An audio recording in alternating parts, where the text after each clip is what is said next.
Let's get right into it. Number 10, the tongue map.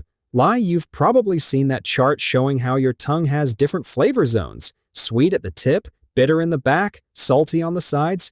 Yeah, that's completely wrong. Your whole tongue can taste everything. There are no neighborhoods you don't have a sweet district and a sour suburb. The myth originated from a mistranslation of a German study from the early 1900s.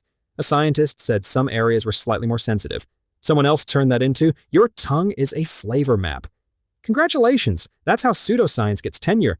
In reality, taste buds are evenly spread out, and you've even got some on the roof of your mouth and in your throat. So when you're eating pizza and tasting sweet sauce, salty cheese, and regret all at once, that's your whole mouth doing teamwork.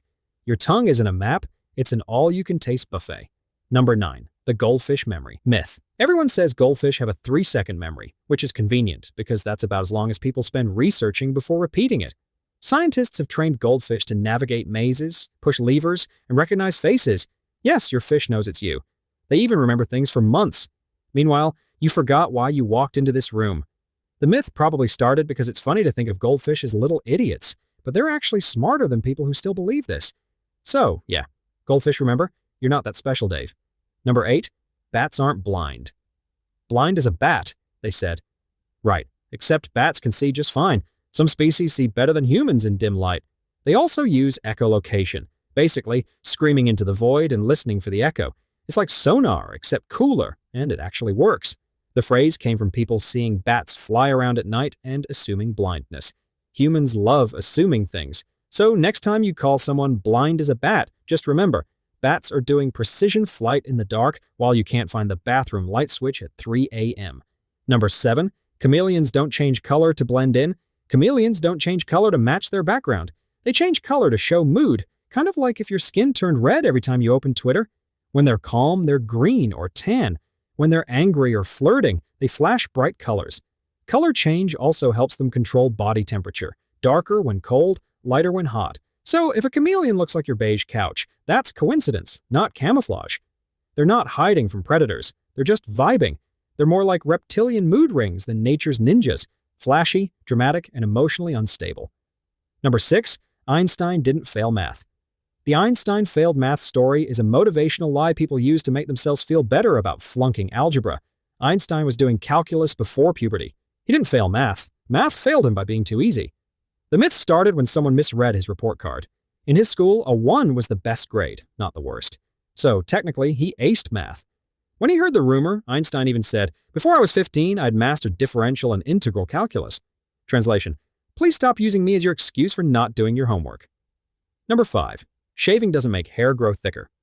You've heard this one from every aunt ever. Don't shave, it'll grow back darker and thicker. Nope. When you shave, you cut the hair flat across, leaving a blunt edge. It feels thicker because it's short and stubby.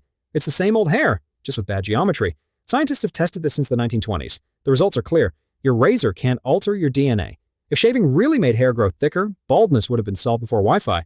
But Jeff Bezos still shines like a light bulb, despite being able to buy every razor in existence.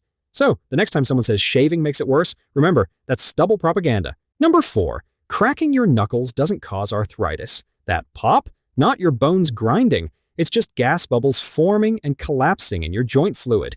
It's basically your body burping. Doctors have studied this for decades and found zero link between knuckle cracking and arthritis. One doctor cracked the knuckles on only one hand for 60 years just to prove it. Both hands aged the same. That's commitment to science, and probably to annoying everyone around him. So no, cracking your knuckles won't ruin your joints. It'll just ruin your friendships. Number 3, lightning never strikes twice.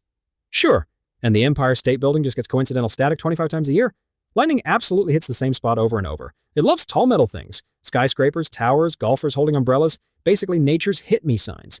There's even a guy named Roy Sullivan who was struck 7 times and survived. After the 4th strike, his co-workers stopped standing near him during storms. Can't blame them. Imagine going for a walk with a guy who literally attracts divine electricity. So, yeah, lightning doesn't care about idioms, it plays favorites. And you don't want to be one of them. Number 2, Mount Everest isn't the tallest mountain. Technically. Everest gets all the credit, but Mauna Kea in Hawaii is taller when measured from base to peak. Most of it's just underwater, like a massive geological iceberg. If you measured the whole thing, it beats Everest by nearly a kilometer. Meanwhile, if you measure from the Earth's core, Mount Chimborazo in Ecuador wins because of the planet's bulge.